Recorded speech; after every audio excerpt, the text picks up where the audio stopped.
कहानी सपनों का गांव। रात का समय था और रीमा अपने बिस्तर पर लेटी करवटें बदल रही थी।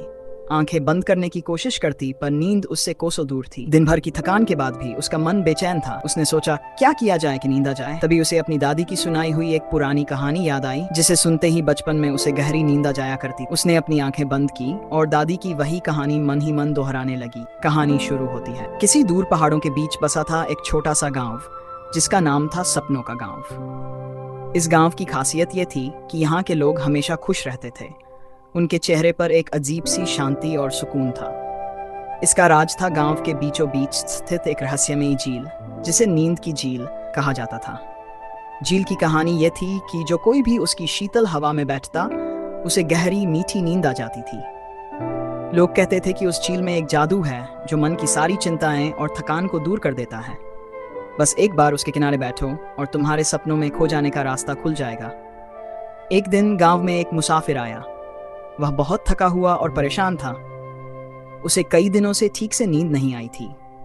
गांव वालों ने उसे नींद की झील के बारे में बताया और उसे वहां जाकर आराम करने की सलाह दी। मुसाफिर को पहले तो यकीन नहीं हुआ, लेकिन उसकी थकान इतनी ज्यादा थी कि उसने झील पर जाने का फैसला किया। वह झील के किनारे जाकर बैठा। हल्की हवा उसके चेहरे को छूने लगी और उसकी आंखें धीरे धीरे बंद होने लगीं।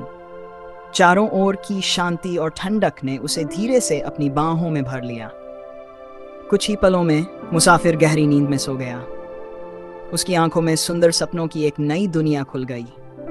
वह खुद को एक हरे भरे बाग में पाया जहां रंग बिरंगे फूल खिले थे और पंछियों की मीठी आवाजें गूंज रही थीं। वहां की हवा इतनी प्यारी थी कि उसने अपने सारे दुख और चिंताओं को भुला दिया। उसे ऐसा लग रहा था जैसे वह किसी जादुई दुनिया में आ गया हो जहां सिर्फ शांति और सुख है।